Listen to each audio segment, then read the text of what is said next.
Hi students, in this session we shall study about physical model of a distributed system. Distributed system models can be classified into three different categories: physical model, architectural model and fundamental model. Physical model tells about the hardware composition of a system in terms of computers and their interconnecting networks. And architectural model describes about the computational and communicational elements which are involved in establishing communication between distributed system components.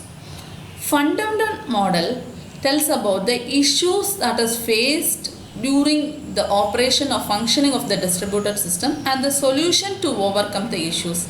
They can be categorized as interaction model, failure model and security model. We shall study in detail about physical model. The initial model, the model at the beginning is called as the baseline physical model. Baseline physical model of a distributed system is a system in which hardware and software components are located at network computers. They communicate and coordinate to perform their actions only by passing messages. So this can also be called as minimal physical model. That is the model with minimum number of systems that are interconnected. Just the purpose of interconnection is to only pass messages. So the issue we determined here is regarding the security, scalability, etc. Based on this baseline model, the distributed system physical models can be developed as three generations of distributed system. That is early distributed system, internet scale distributed system and contemporary distributed system. First is about the early distributed system. So this is defined as a system which is emerged or generated at the late of 1970s and at the early stage of 1980. And at the beginning we have a simple or base network that is called as local area network. So that is constructed at the late of 1970s. And the issue or the difficulties we face in the system is regarding the scalability. Here only 10 to 100 nodes can be connected to the network. Also, it possesses only limited internet connectivity and provide only small services such as sharing a local printer, file server, email transfer and small file transfer applications. That's all. And when we consider about the quality of the service that is performed is very low. And the components are of homogeneous type. Also, it doesn't support for the standards or openness. So, open standard is not supported in early distributed system.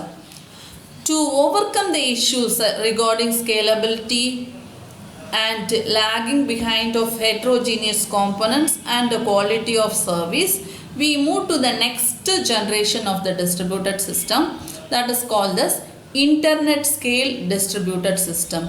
This happens in the late of 1990s. So this generation lead to a very dramatic growth in the internet. So network connectivity happens at this stage.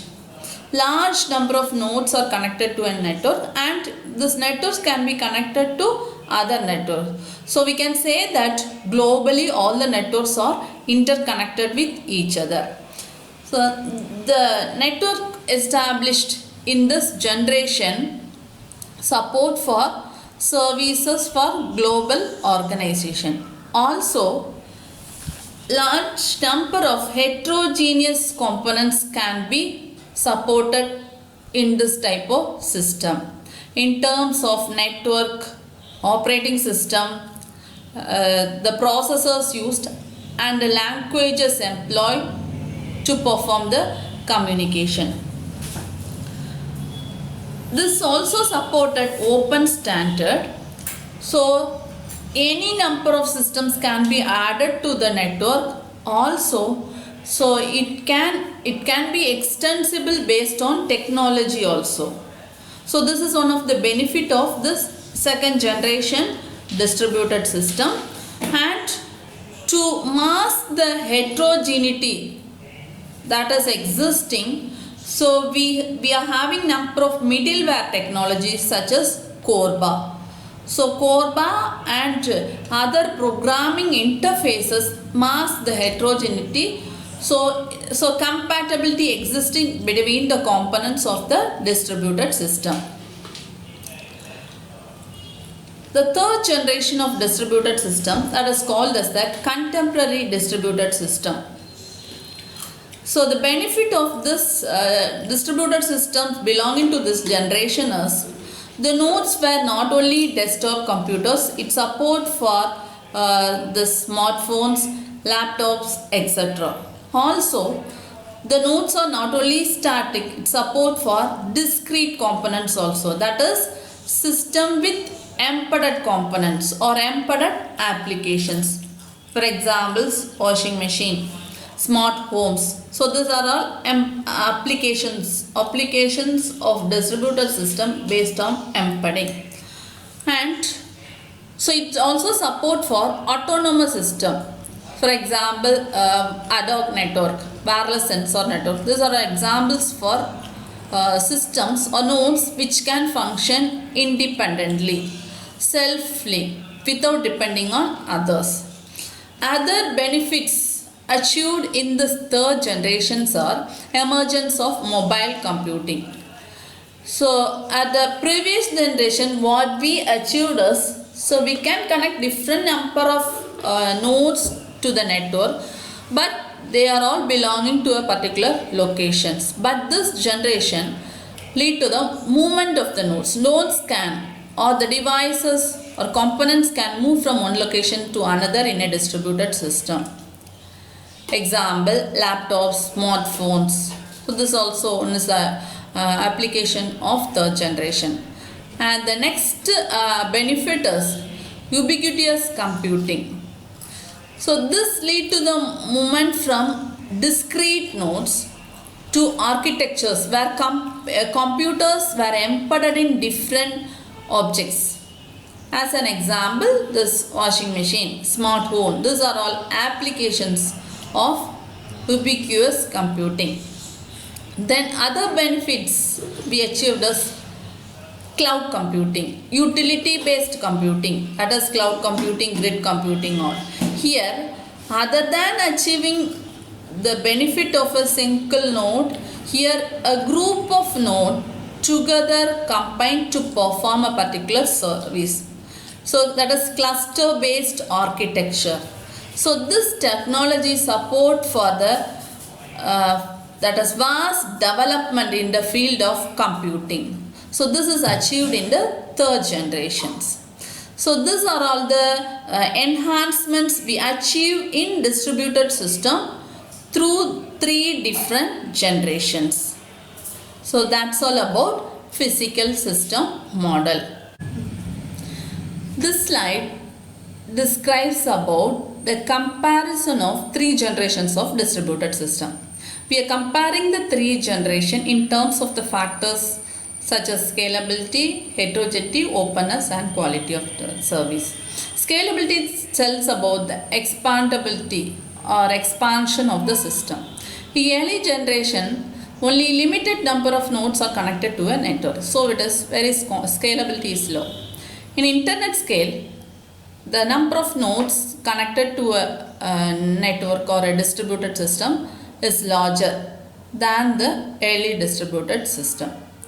But in contemporary, very large number of nodes are connected to the system. So we can say it can be in thousands. They are connected to the network. The next factor is heterogeneity. In the early generation system, all the nodes that is connected to a network of same type. But in internet scale, it support to heterogeneity, different types of components in terms of networking, processor, OS, and the languages which is used can be of different type. Contemporary, so heterogeneity is not a factor. It purely support for heterogeneity. To mask the heterogeneity or difference, number of application programming interfaces or middlewares are used. The next feature is openness. Openness means allowing a system to expand or enhance in terms of hardware and other supporting technologies, which is not allowed in early distributed system.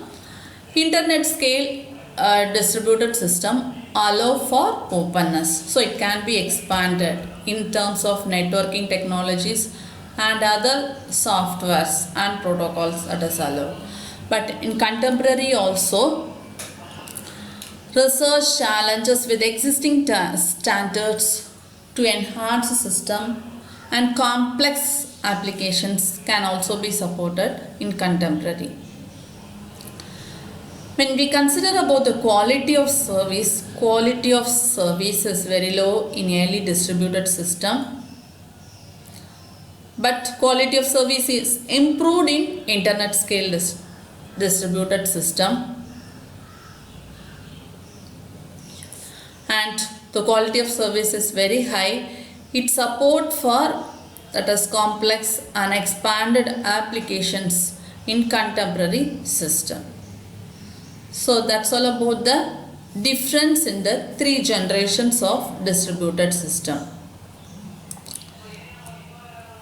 So in the next video we shall study in detail about architectural model.